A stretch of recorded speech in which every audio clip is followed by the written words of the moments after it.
Génesis, ayer y hoy, aprendiendo del pasado. Génesis, ayer y hoy. La ley 20.827 establece que hoy es el Día de la Antártida Argentina. Esta ley, como tantas cosas vinculadas a la Antártida, tiene directa vinculación con el peronismo. El boletín oficial 23.043, editado el 26 de septiembre de 1974, ya no estaba Perón en esta tierra, el gobierno de María Estela Martínez de Perón, siguiendo las instrucciones y la historia del propio general Perón, le da contenido enviando el proyecto al Poder Ejecutivo, que se transforma en ley por parte del Congreso Nacional. Artículo primero de esta ley: instrúyese el Día de la Antártida Argentina el 22 de febrero de cada año. Artículo segundo: en este día se izará al tope la bandera nacional en los edificios públicos de la nación y se realizarán actos alusivos a nuestras irrenunciables derechos de soberanía sobre la Antártida Argentina en todos los establecimientos educacionales. Artículo tercero: comuníquese al Poder Ejecutivo, dado en la sala de sesiones del Congreso Argentino en Buenos Aires, a los 27 días del mes de septiembre del año 1974, firmado Allende, Lastiri, Cantoni, Ludovico Labia. Es decir, se le daba sentido de ley a la conmemoración del primer izamiento de la bandera argentina en territorio antártico. Claro que muy pocos conocen la verdad. Allá por el año 1900 hay una expedición del doctor William Bruce que partió de Edimburgo, de Escocia, para cumplir un trabajo científico en la Antártida. Esto fue mandado por la Real Sociedad de Geografía de Escocia. El doctor Bruce se había propuesto explorar y estudiar el sector del casquete polar situado al sur del continente, y arribaba a las latitudes antárticas a bordo de Scotia, el barco que lo traía, después de haber recalado en las ocupadas Islas Malvinas, y no pudiendo continuar la navegación por impedírselo el hielo, que ya cubría gran parte del mar, decidió poner proa hacia las Islas Orcadas del Sur. Llegando a la isla Laurie, una de las mayores que tiene el archipiélago mencionado, y el Scotia, el barco, penetró en una bahía en la costa de esta isla. Esto ocurrió en el mes de marzo, y a esa altura del año el mar comienza a cubrirse rápidamente de hielo. El Scotia quedó virtualmente aprisionado y el jefe de la expedición, Bruce, y sus hombres decidieron invernar en la isla. Claro, era necesario buscar una manera de cubrirse, y así surgió la primer casilla de madera que llamaron house, por casa, en inglés, y que le pusieron como nombre el home house. Tal fue el origen del primer observatorio real en las Orcadas y el primer establecimiento en la Antártida. Claro que esta casilla, o esta casita de madera que habían hecho allí, donde le permitió pasar el invierno de 1903 a los expedicionarios, en espera de que el deshielo le permitiera salir. Y el Scotia, en procura del puerto de Buenos Aires, lo pudo hacer después que el hielo permitió que el barco siguiera. Lo que muy pocos saben es que este explorador llegó a Buenos Aires en el gobierno de Roca y le ofreció al gobierno argentino dejarle todo lo que estaba en la isla, es decir, todo lo que había traído él para hacer la observancia meteorológica, dejarle la casilla esa que había construido, otra más que habían construido de vivienda, pero que figurara como una donación, pero él quería en realidad 5.000 pesos. O sea, quería resarcirse de los gastos, pero no quería que figurara en ningún lado que él había vendido ese lugar. El gobierno de Roca decidió comprarlo, le dio los 5.000 pesos de gastos reservados y se quedó con el primer observatorio. ¿Qué pasó después? Volvió el barco luego de aprovisionarse en Buenos Aires, pero ya con argentinos. Y se establecieron allí.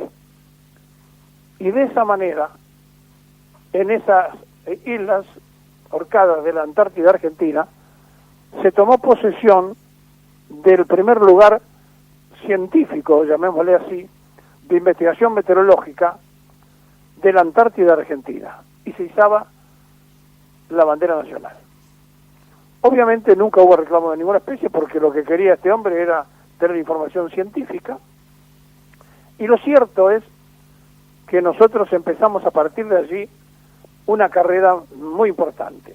El Scotia volvió a las islas en febrero de 1904 con una comisión argentina para hacerse cargo del observatorio, y el 22 de febrero, un día como hoy, de ese año, de 1904, la bandera nacional fue izada donde por primera vez ondeó el escudo escocés cuando había llegado aquella expedición. Así entonces se toma la primer posesión, el primer contacto con un territorio que después la Argentina iba a hacer todo el trabajo necesario para demostrar que nos pertenecía, por continuidad geológica y por todo lo demás.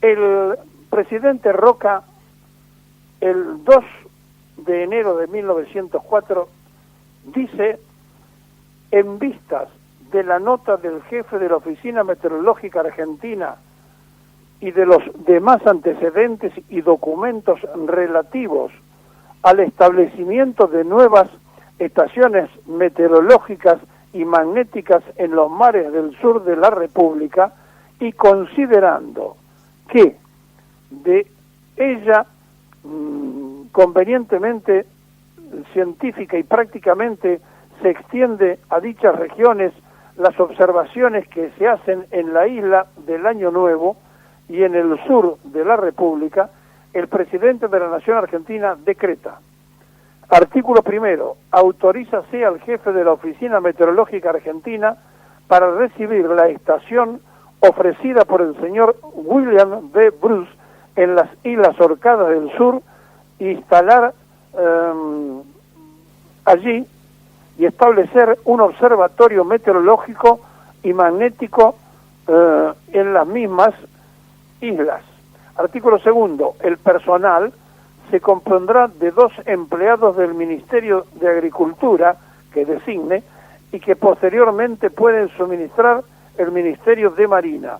Artículo tercero, anualmente serán reemplazados dichos empleados por los que se designe para relevarlos y que conduzcan un buque de la Armada. Artículo cuarto, asignación de sueldos y viáticos para los que tengan la determinación por el presupuesto, así como los demás gastos requeridos, que serán determinados por el Ministerio de Agricultura e imputados al ítem correspondiente al presupuesto general.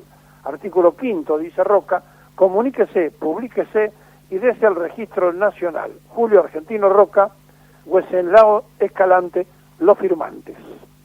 Con estos antecedentes tenía que llegar Perón.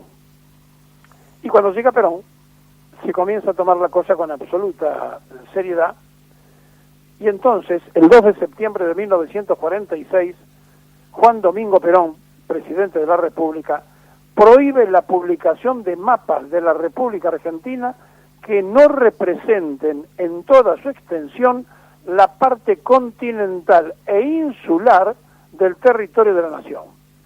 Entre otras insuficiencias, destacaba en los considerandos del decreto 8.944, se expresa que es necesario arbitrar todos los medios para que la cartografía que se divulgue en nuestro país y con mayor razón en el extranjero, no adolezca de las fallas que producen voluntaria o involuntariamente y que puedan lesionar la soberanía nacional, dando lugar a un error de conocimiento de nuestro patrimonio territorial. El gobierno de Juan Domingo Perón decreta entonces el 8.944, el 2 de septiembre del 46, y en ese decreto establece todo lo que le mencionamos, decreto largo.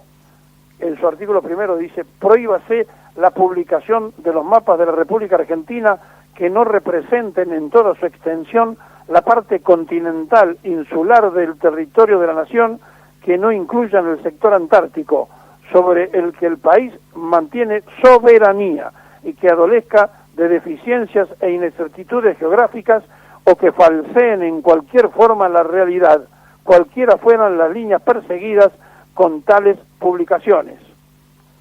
Y así, con varios artículos, tiene 13 artículos.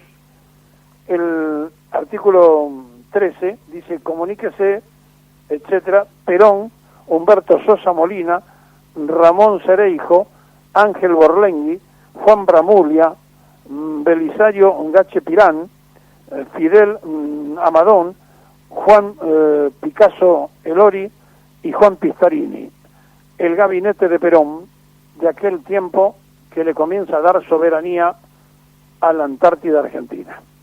Claro, para esto hacía falta también un personaje muy central, y ese personaje central tenía que aparecer y se llamaba Pujato, un general de división que en mayo de 1982, en la batalla de Malvinas, se presentó al comando en jefe del ejército. Tenía 79 años, era el más decano de los militares, el más veterano, y le dijo: me vengo a presentar porque estoy dispuesto a estrellar un avión contra cualquiera de los barcos ingleses que ustedes me ordenen. Estoy dispuesto a inmolarme con un avión que ustedes decidan contra el invasor británico. Ese era Pujato. Ese era el general Pujato, que siendo coronel toma contacto con el general Perón para hacerle el proyecto de la presencia antártica, ya imaginado que toda la parte administrativa de la historia burocrática del país le iba a ir mal, y no solamente Perón le dijo que sí a todo lo que pidió, sino que le dio el más fenomenal de los apoyos para que la Argentina hoy tenga 13 bases en la Antártida Argentina, pero además haya hecho toda la cartografía y todo lo necesario para que ese territorio nos pertenezca. Pujato no puede ser olvidado entonces hoy, en este momento, el hombre que forjó la historia argentina en la Antártida continental. El general Pujato había nacido en la ciudad de Diamante, en la provincia de Entre Ríos, el 5 de junio de 1904, exactamente en el año que se izaba la bandera, fíjense ustedes, siendo hijo de José Diego Pujato y de María García. Ingresó al Colegio Militar de la Nación el 24 de julio de 1924 como hombre de tropa de montaña y adquirió la aptitud de cóndor dorado.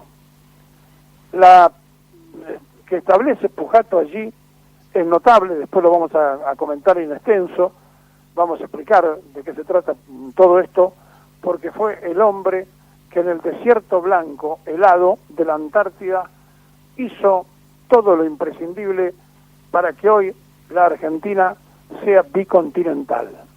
Y claro, María Estela Martínez hizo la ley, Perón había hecho el esfuerzo en el 46, Pujato había hecho su trabajo, y llegó el tiempo de este momento, y entonces también ocurrió cuando se produce la determinación del nuevo mapa, el mapa que en realidad todos debemos usar y que en el gobierno de Cristina, cuando era presidenta de la República, se estableció y que ni siquiera lo cumplía el canal oficial de televisión, que seguía con el mapita abajo del triángulo. El gobierno de Cristina Fernández de Kirchner establece la ley 26.651, sancionada el 20 de octubre del año 2010, promulgada en noviembre el 15 de noviembre del 2010. El Senado y la Cámara de Diputados de la Nación Argentina, reunidos en el Congreso, etcétera, sancionan con fuerza de ley. Artículo primero. Se establece la obligatoriedad de utilizar en todos los niveles modalidades del sistema educativo, Ley 26.206 de Educación Nacional, como así también su exhibición pública en todos los organismos nacionales y provinciales, el mapa bicontinental de la República Argentina, que fuera confeccionado por el ex Instituto Geográfico Militar, actualmente Instituto Geográfico, el cual muestra el sector antártico en su real proporción con relación al sector continental e insular. Artículo segundo. El Ministerio de Educación de la Nación será el encargado de garantizar su exhibición, empleo y difusión en todas las instituciones educativas públicas y privadas mediante la provisión de la lámina correspondiente en escala de 1.5000. Artículo tercero. Los gastos que demande el cumplimiento de la presente ley serán imputados a la partida de la jurisdicción 70, Ministerio de Educación, Presupuesto General de la Nación. Artículo cuarto. Las autoridades deberán incluir el mapa bicontinental de la República Argentina referido a la presente en las nuevas ediciones de los libros de texto. Los textos editados con anterioridad deberán incomponer el mapa bicontinental en caso de reimpresión o de reedición. Artículo quinto. Comuníquese al Poder Ejecutivo Nacional, dado en la sala de sesiones del Congreso Argentino en Buenos Aires a los 20 días del mes de octubre del año 2010, registrado bajo la ley 26.651, Julio Cobos, Eduardo Fellner, Enrique Hidalgo, Juan Estrada, los firmantes de este decreto que hacen el uso del mapa bicontinental, que empezó Perón, que estableció por ley Isabel y que amplió María Estela Martínez de Perón en la ley y que Cristina Fernández de Kirchner lo incluyó con toda la superficie marítima de las nuevas reformas de nuestra frontera. Hoy es el día de la Antártida Argentina. Créamelo, el peronismo lo hizo.